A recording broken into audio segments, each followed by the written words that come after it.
Hi there, Vaheguru Ji Ka Khalsa, Vaheguru Ji Ki Fateh. My name is Maneetpaul Singh. In this video, I'll be doing a deep dive into my YouTube metrics for the month of January 2021. This is something I've been wanting to do for a long time. I would have loved to have watched some YouTubers when they were smaller showcase all of their numbers and all of their metrics in a very detailed way. I plan on doing this every single month to be as transparent and honest as I can with all the numbers I have for YouTube, including revenue, all my expenses, and all the numbers for KPIs as well. I hope this video is useful for anyone else looking to start a YouTube channel. Now, to get started here, before I talk about all the revenue numbers and stuff like that, I do want to talk about some of my biggest accomplishments for the month of January, and there are a few things that I'm really proud of that happened last month.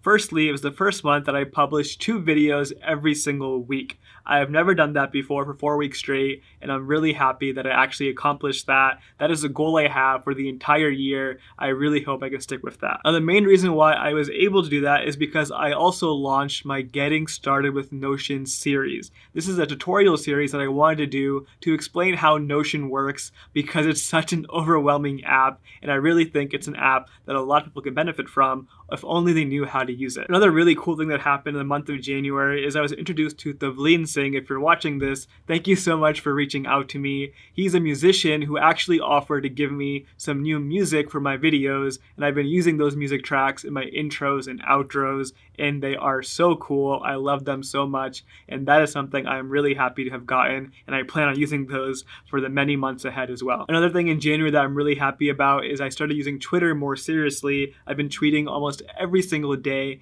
and that sounds a bit silly, but Twitter is an awesome platform. It's a really great way to interact with other people, build relationships, and find people within your community of things that you like to do. And I am really focusing my Twitter account on meeting other YouTubers and other creators so I can build those friendships with people who are doing the same thing I am. And now lastly, the other big thing that happened in January was my iMac computer died completely. And right now I have a whole new setup. If you asked me at the end of December what my desk would look like, it would have been the exact same thing as last year. I wasn't planning on doing all these investments to a new desk setup, but I ended up completely getting rid of my iMac. I got it repaired. The solid state hard drive died inside of it. So I got that fixed and I just sold the computer afterwards. And then I ended up buying a Mac Mini with the M1 chip.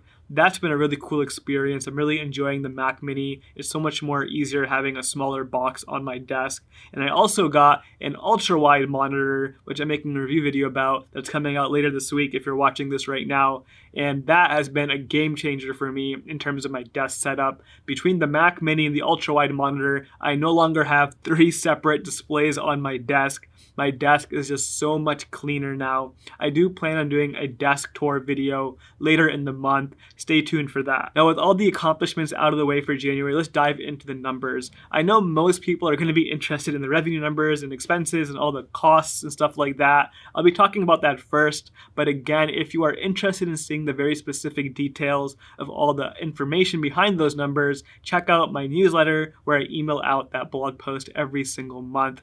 The first thing I'll talk about is my revenue. So for the month of January, my estimated revenue is $482 off of YouTube AdSense. That averages out to about $16 a day.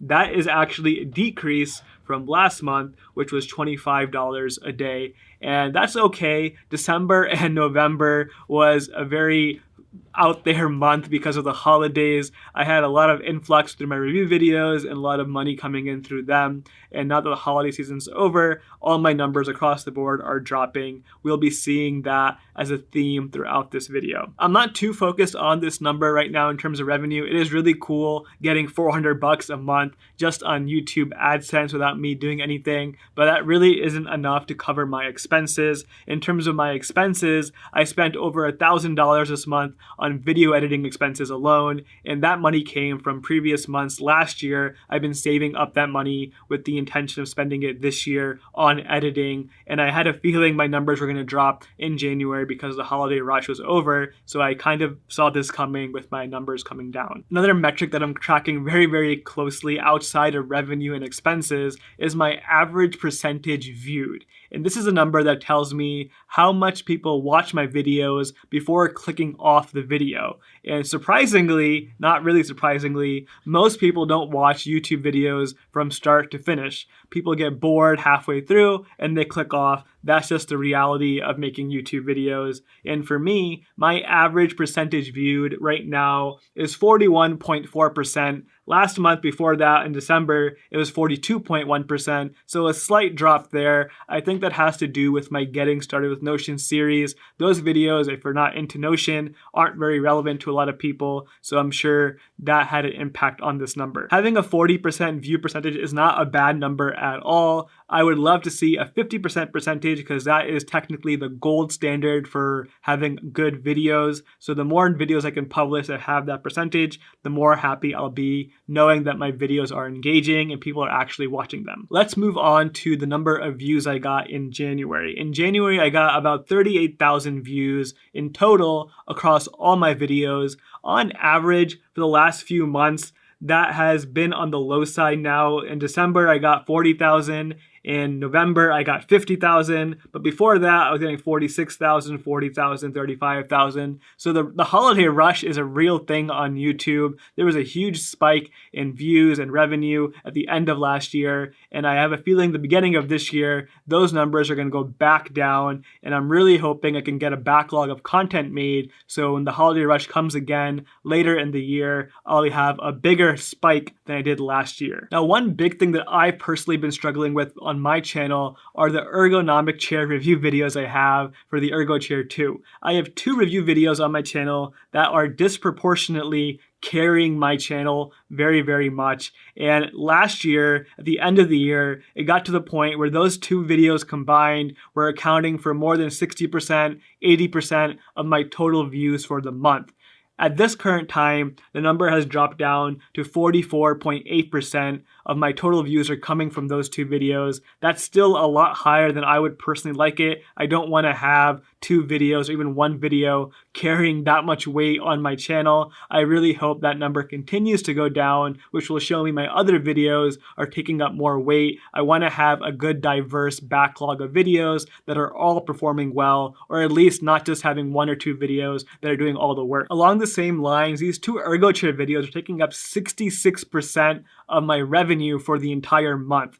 That is not something I am really happy with. I don't want to have these 2 videos giving me all the revenue for my channel. If these videos just stop performing all of a sudden, right away I lose half of my monthly revenue. That's not a good thing at all. The good thing is this metric has been improving over the past few months. In January, that total percentage dropped by 15%. So in the month before, in December, about 80% of my revenue was coming from these 2 Ergo Chair videos. That is down to 66%. I am very happy with that drop. The last thing I'll talk about in this video are my other platforms outside of YouTube. That includes Instagram, Twitter, and my podcast. All of them are taking up a lot more time than I really have right now. For Instagram, I made the decision to just stop worrying about that right now. I do plan on posting more in the future, but honestly, it's just taking up a lot more time than I have, so I'm not posting too much on Instagram right now. With Twitter, I am taking that much more seriously right now. I post a tweet every single day. I'm actually going to start posting small essays every day for the second half of February and the first half of March. I signed up for this accountability class called Ship 30 for 30. I am very excited for that. In terms of my podcast, I was posting every week last year. I don't intend to do that this year just because I want to give myself more time to focus on YouTube. I do have some podcast guests that I'll be interviewing in the month of February that I'll probably release for a few weeks straight in March. Thank you so much for watching. If you're interested in seeing more about my YouTube journey, I strongly recommend watching the video I posted at the very end of last year called How I Made $10,000 on YouTube in 2020. I do a deep dive into my entire journey from start to where I am right now and how I got here. That video will give you much more context. Link for that on the screen right now. Thanks so much for watching. I'll see you next time.